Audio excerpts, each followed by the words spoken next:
नमस्कार प्यारे दर्शकों, मैं आपका अपना ज्योतिष मित्र आचार्य सौरभ शुक्ला स्वागत करता हूं आपकी अपनी यूट्यूब चैनल आचार्य सौरभ शुक्ला जी और भविष्य तक पर। प्यारे दर्शकों, पिछली वीडियो में मैंने बताया कि श्राद्ध किसे कहते हैं, श्राद्ध करने से क्या लाभ होता है, श्राद्ध न करने से क्या हानियाँ होती हैं, इन सारे विषय पे हमने बात किया। आज का हमारा विषय वस्तु है, हमारा विषय है कि पितरों को श्राद्ध की प्राप्ति कैसी होती है। यह स्वाभाविक सा प्रश्न है, सबके मन में उठता है कि हम जो यह श्राद्ध करते हैं, चाहे पिंड दानात्मक हो चाहे ब्राह्मण भोजनात्मक हो, यह पितरों को कैसे प्राप्त हो जाता है। तो आज हम इसी जिज्ञासा का, इसी प्रश्न का निराकरण करने के लिए उपस्थित हैं। प्यारे दर्शकों, यदि आप हमारे चैनल पर नए हैं तो जल्दी से हमारे चैनल को सब्सक्राइब कर लेंगे, लाइक करेंगे, शेयर करेंगे, जिससे ऐसे अच्छे अच्छे वीडियो आपको प्राप्त होते रहेंगे। आइए शुरू करते हैं आज के विषय वस्तु को। तो यह जिज्ञासा स्वाभाविक है कि श्राद्ध में दी गई अन्न आदि सामग्रियां पितरों को कैसे प्राप्त हो जाती हैं। सबके मन में यह जिज्ञासा उठना स्वाभाविक है कि भाई पिंड अगर दिया जा रहा है तो वह पितरों के पास कैसे पहुंच जाता है। कोई व्यक्ति मरता है तो वह देव योनि में चला जाता है, कोई मनुष्य के शरीर में चला जाता है, कोई चींटी हो जाता है, कोई हाथी हो जाता है, कोई सांप हो जाता है, कोई पशु हो जाता है। तो जितने भी स्वैदज, अंडज, उद्भिज, ये जरायुज, ये सारे योनियां हैं, तो विभिन्न योनियों में व्यक्ति जन्म ले लेता है। तो जो हम पितृपक्ष में या फिर महालय तिथि पे, जिस तिथि पे व्यक्ति का देहावसान हुआ रहता है, उस पे जो हम श्राद्ध करते हैं, वह श्राद्ध में जो व्यवस्था दी गई है, दो व्यवस्था है, या तो पिंडदान किया जाता है और दूसरी व्यवस्था है कि ब्राह्मण को भोजन करा देने से भी श्राद्ध की पूर्ति हो जाती है। एक होता है पिंड दानात्मक, दूसरा होता है ब्राह्मण भोजनात्मक। तो पूछने वाले लोग पूछते हैं, सबके मन में जिज्ञासा उठती है कि भाई पिंड दानात्मक कर रहे हैं तो वह पिंड उस व्यक्ति को कैसे प्राप्त हो जाएगा। मान लीजिए एक पिंड हम दान कर रहे हैं और जिसके लिए दान कर रहे हैं वह हाथी का जन्म ले चुका है, तो उतने बड़े पिंड में उस हाथी को क्या जाना ही पड़ेगा। या फिर एक चींटी का जन्म ले चुका है तो उतना बड़ा पिंड वह चींटी क्या करेगी। तो इन सारे विषयों का जो निराकरण है उसको मैं आप लोगों को बताने के लिए उपस्थित हुआ हूँ। तो कहा गया है शास्त्रों में कि जो हम पिंडदान देते हैं या ब्राह्मण को भोजन कराते हैं उस तिथि पे, तो वह पिंड, मान लीजिए कोई व्यक्ति बड़ा अच्छा कर्म किया है, वह देवलोक में चला गया, तो देवता तो अमृत से तृप्त होते हैं, तो वह पिंड उन देवलोक में, उस देवलोक में जाकर के अमृत के रूप में उन लोगों को प्राप्त हो जाता है। मान लीजिए जिसके लिए कर रहे हैं वह कोई जानवर हो गया है, गाय भैंस इत्यादि हो गया है, तो उसे तृण के रूप में, घास के रूप में प्राप्त हो जाता है। मान लीजिए कोई नाग योनि में चला गया है तो उसको हवा के रूप में वहाँ प्राप्त हो जाता है। यक्ष योनि में चला गया है तो पान रूप में तथा अन्य योनि में भी उसी श्राद्धीय वस्तु भोज जनक तृप्तिकर पदार्थों के रूप में प्राप्त हो जाता है, और ये प्राप्त होकर के उस व्यक्ति को तृप्त करता है। जिस प्रकार गौशाला में भूली माता को बछड़ा किसी न किसी प्रकार ढूंढ लेती है, उसी प्रकार मंत्र तत्वज्ञ वस्तुओं को प्राणी के पास किसी न किसी प्रकार पहुंचा ही देता है। कैसे पहुंचा देता है? इसमें जो विशेष है, नाम, गोत्र, हृदय की श्रद्धा एवं उचित संकल्प पूर्वक दिए गए पदार्थों को भक्ति पूर्वक उच्चारित मंत्र उनके पास पहुंचा देता है। जीव चाहे सैकड़ों योनियों को भी पार क्यों ना कर गया हो, तृप्ति तो उसके पास पहुंच ही जाती है। तो जो लोग ऐसा प्रश्न करते हैं कि पिंडदान करने से वह हमारा पिंड उस व्यक्ति के पास में नहीं पहुंचेगा, तो उनके प्रश्नों का मैंने उत्तर दिया अब हम बताने वाले हैं कि मान लीजिए कि पितृपक्ष प्रारंभ हो गया, महालय प्रारंभ हो गया है, आपके पितरों की तिथि आ गई है और आपके पास में पंडित जी नहीं हैं पिंडदान कराने के लिए, या आप पिंडदान नहीं करा सकते हैं, तो शास्त्रों में बताया गया है कि ब्राह्मण भोजन से भी श्राद्ध की पूर्ति। सामान्यतः श्राद्ध की दो प्रक्रिया है, पहला जो है पिंडदान और दूसरा ब्राह्मण भोजन। मृत्यु के बाद जो लोग देवलोक या पितृलोक में पहुंच जाते हैं, वह मंत्रों के द्वारा बुलाए जाने पर उन लोकों से तत्क्षण श्राद्ध देश में आ जाते हैं और निमंत्रित ब्राह्मणों के माध्यम से भोजन कर लेते हैं।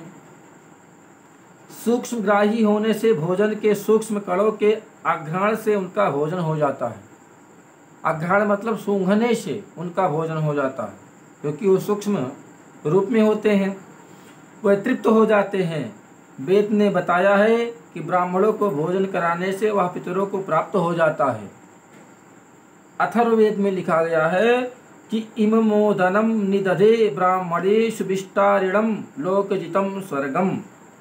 इदम मोदनम, इस ओदनोपलक्षित भोजन को ब्राह्मणेषु निधने, ब्राह्मणों में स्थापित कर रहा हूँ। यह भोजन विस्तार से युक्त है और स्वर्गलोक को जीतने वाला है। इस तथ्य को स्पष्ट करते हुए मनु जी ने लिखा है, यस्यासेन सदा स्नन्ति हव्यानि त्रिदिशो कसः कव्यानि चैव पितरा किम भूत मधिकम तप्तः। मनुस्मृति का वचन है। मनु महाराज लिख रहे हैं कि ब्राह्मण के मुख से देवता हव्य और पितर कव्य को खाते हैं। ऐसा नहीं कि ब्राह्मणों को भोजन कराने से पितरों को ही मिलता है। अगर पितृपक्ष में ब्राह्मणों को भोजन करा रहे हैं तो पितरों को मिल जाता है, तो पितर को क्या प्राप्त होता है? कव्य प्राप्त होता है। और अन्य शुभ अवसरों पे, नवरात्रि हुआ या कोई भी श्रावण का मास हुआ या वैसे ही कोई अनुष्ठान इत्यादि करवा रहे हैं, तब ब्राह्मण भोजन करता है तो देवताओं को हव्य मिल जाता है, हविष्यान्न मिल जाता है, और पितरों को पितृपक्ष में कराने से कव्य मिल जाता है। पितरों के लिए लिखा है कि ये अपने कर्मवश अंतरिक्ष में वायवीय शरीर धारण करके रहते हैं। अंतरिक्ष में रहने वाले इन पितरों को श्राद्ध काल आ गया, यह सुनकर ही तृप्ति हो जाती है। ये मनोजव होते हैं, अर्थात इन पितरों की गति मन की गति की तरह है। ये स्मरण मात्र से श्राद्ध देश में आ जाते हैं। केवल स्मरण कर लीजिए तो जहाँ पे आप श्राद्ध कर रहे हैं वहाँ पे पितर उपस्थित हो जाते हैं और ब्राह्मणों के साथ भोजन कर तृप्त हो जाते हैं।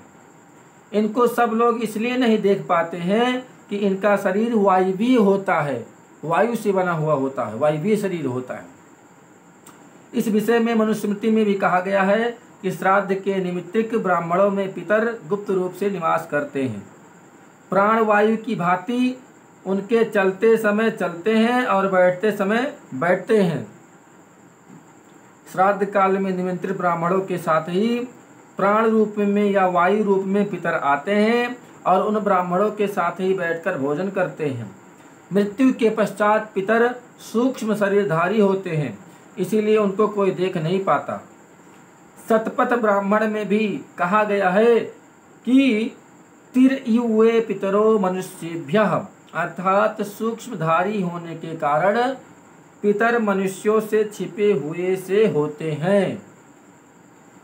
अतएव सूक्ष्मधारी होने के कारण ये जल, अग्नि तथा वायु प्रधान होते हैं, इसीलिए लोकांतरों में आने जाने में उन्हें कोई रुकावट नहीं होती है। अच्छा, यह तो बात हुआ कि श्राद्ध की कम से कम में व्यवस्था। मान लीजिए इतना भी व्यवस्था नहीं है कि ब्राह्मण को भोजन करा पाएँ, तो हमारे शास्त्रों में लिखा गया है कि धनाभाव में श्राद्ध की संपन्नता। कई लोग कहते हैं कि सब इतना पैसा बर्बाद कर देते हैं, तो ये पैसे की बर्बादी नहीं, पैसे का सदुपयोग है। तो मान लीजिए कि जिसके पास है वह ये सारा व्यवस्था करे, जिसके पास नहीं है वह कैसे श्राद्ध करे? तो धन की परिस्थिति सबकी एक सी नहीं रहती है, कभी कभी धन का अभाव हो जाता है। ऐसे परिस्थिति में जबकि श्राद्ध का अनुष्ठान अनिवार्य है, इस दृष्टि से शास्त्र ने धन के अनुपात से कुछ व्यवस्थाएं की है। यदि अन्न वस्त्र के खरीदने में पैसा का अभाव हो तो उस परिस्थिति में शाक से श्राद्ध कर देना चाहिए। शाक मतलब जो साग होता है गांव में, उससे श्राद्ध कर देना चाहिए। तस्मात् श्राद्धम नरो भक्त्या शाके रपि यथा विधि। दूसरा जो विधि बता रहे हैं, यदि साग खरीदने के लिए भी पैसे ना हो तो तृण और काष्ठ बेच कर पैसे इकट्ठे करें और उन पैसों से साग खरीद कर श्राद्ध करें। अधिक श्रम से यह श्राद्ध किया गया है, अतः फल लाख गुना होता है। देश विशेष और काल विशेष के कारण लकड़ियां भी नहीं मिलती, ऐसे परिस्थिति में शास्त्र ने बताया है कि घास से श्राद्ध हो जाता है। घास काटकर गाय को खिला दे, यह व्यवस्था पद्म पुराण ने दी है। इसके साथ ही इसने इस संबंध की एक छोटी सी घटना प्रस्तुत है। एक कथा के माध्यम से इस चीज को बताया जा रहा है कि घास खिलाने से कैसे श्राद्ध की पूर्ति हो जाती है। एक व्यक्ति के धन के अभाव से अत्यंत ग्रस्त होने के कारण उसके पास में इतना धन नहीं था, उसके पास इतना पैसा ना था कि साग खरीदा जा सके। इस तरह साग से भी श्राद्ध करने की स्थिति में वह ना था। आज ही श्राद्ध की तिथि थी। कुतब काल, कुतब बेला होता है, जो श्राद्ध होता है कुतब बेला में ही करना चाहिए। कुतब बेला लगभग सुबह प्रातःकालीन 10:30 से लेकर के 12:30 के बीच में कुतब काल होता है। उसी में श्राद्ध पिंडदान होता है, लेकिन सबकी जानकारी ना होने की वजह से जब मन होता है तब पिंडदान इत्यादि करा लेते हैं। तो कुतब काल आ गया है, ऐसा जान करके इस काल के बीतने पर श्राद्ध नहीं हो सकता। बेचारा घबरा गया, रो पड़ा, श्राद्ध करे तो कैसे करें। एक विद्वान ने उसे सुझाया, अभी कुतब काल है, शीघ्र ही घास काटकर पितरों के नाम पर गाय को खिला दो। वह दौड़ गया और घास काटकर गायों को खिला दी। इस श्राद्ध के फलस्वरूप उसे देवलोक की प्राप्ति हुई। एतत् पुण्य प्रसादेन गतोसो सुर मंदिरम। पद्म पुराण में एक वर्णन है कि ऐसी भी परिस्थिति आ जाती है कि घास भी मिलना संभव नहीं होता, तब श्राद्ध कैसे करें। तो शास्त्र ने इसका समाधान यह किया है कि श्राद्धकर्ता को देश कालवश जब घास भी मिलना संभव ना हो, ऐसे जगह पे हो जहाँ घास ना मिल पाए, तब श्राद्ध काल का अनुकल्प यह है कि श्राद्धकर्ता एकांत स्थान में चला जाए, कहीं एकांत स्थान में चला जाए, दोनों भुजाओं को आकाश में उठा दे और निम्नलिखित श्लोक से पितरों की प्रार्थना करे। कौन सा श्लोक है? लेकिन यह सारा विधान बताया गया जिसके पास ना हो। ऐसा नहीं कि खूब पैसा भरा हो जा करके हाथ उठा करके श्लोक बोल दीजिए, ऐसा नहीं। जिसके पास ये सारी व्यवस्था ना हो उसके लिए बताया गया। विष्णु पुराण का श्लोक है, जा करके अपने दोनों बाहों को उठा करके और बोलना है, ना मे स्तिवित्तम न धनम न चनाक्षापोपयोग्यम सपितृनस्तोस्मि तृप्यन्ति भक्ता पितरो मयि तव कुतो भुजो वर्तमनि मारुतस्य। अर्थात हे पितृगण, मेरे पास श्राद्ध के उपयुक्त ना तो धन है ना धान्य आदि, हाँ मेरे पास आपके लिए श्रद्धा और भक्ति है। मैं इन्हीं के द्वारा आपको तृप्त करना चाहता हूँ, आप तृप्त हो जाएं। मैं शास्त्र की आज्ञा के अनुरूप दोनों भुजाओं को आकाश में उठा रखा है। श्राद्ध कार्य में साधन संपन्न व्यक्ति को वित्त शास्त्र अर्थात कंजूसी नहीं करनी चाहिए। वित्त शास्त्रम ना समाचरेत। जो व्यक्ति संपन्न हो उसको श्राद्ध में कंजूसी नहीं करना चाहिए। अपने उपलब्ध साधनों से विशेष श्रद्धा पूर्वक श्राद्ध अवश्य करना चाहिए। उपर्युक्त अनुकल्पों से स्पष्ट प्रतीत हो जाता है कि किसी न किसी तरह श्राद्ध को अवश्य करें।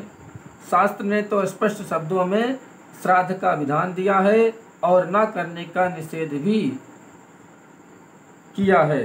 श्राद्ध करे ही अतः मूले फलेर्वापि तथाप्युदकतर पड़े प्रत्यतिप्तिम प्रकृतेत। श्राद्ध छोड़े नहीं, नैव श्राद्धम विवर्जयेत। धर्म सिंधु में लिखा गया है कि नैव श्राद्धम विवर्जयेत, अर्थात श्राद्ध को छोड़ना नहीं चाहिए, किसी न किसी प्रकार से श्राद्ध को अवश्य कर लेना चाहिए। नमस्कार प्यारे दर्शकों, मिलते हैं अगले वीडियो में। अगले वीडियो में हम बताएंगे कि श्राद्ध के अधिकारी कौन कौन से। तब तक के लिए जय श्रीमन्नारायण, हर हर महादेव।